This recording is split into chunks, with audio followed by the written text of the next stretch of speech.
Mājdzīvnieki.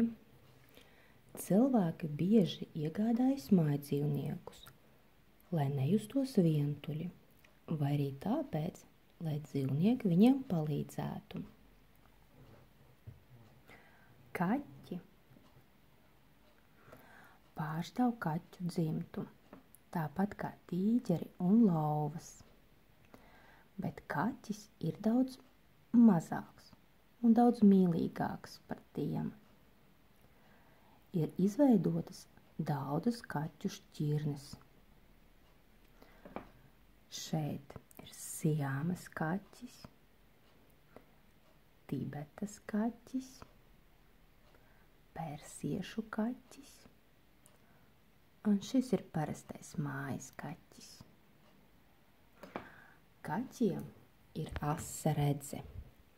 Viņi labi redz tumsā, tādēļ šie dzīvnieki var droši staigāt apkārt arī naktī. Suņi ir suņu dzimtas dzīvnieki, tāpat kā lapsas un vilki. Pastāv vairāk nekā 300 mājas suņu šķirnes. Suņiem ir laba oža. Tiem ir ļoti jūtīgs deguns, kas ļaus saost tālu esošas lietas un palīdz dzīt pēdas.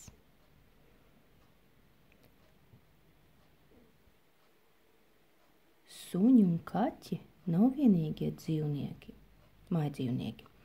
Pie cilvēkiem dzīvo arī citi dzīvnieki, piemēram, kāmji, jūras cūciņas, baltās pelītes, bruņurupuči, truši un putni.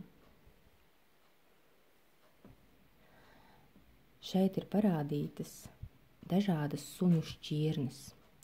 Šis ir dogs, kurds, aitu suns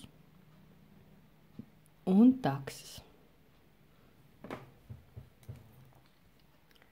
Veterinārs. Veterinārs ir ārsts, kurš ārstē dzīvniekus.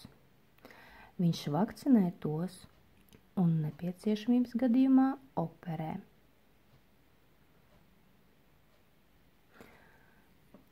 Ir arī neparasti cilvēku draugi.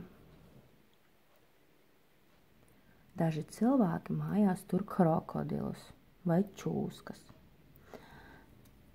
Neapšaubāmi, šie dzīvnieki brīvā dabā jūtās laimīgāki nekā mājās. Vai tu tam piekrīti?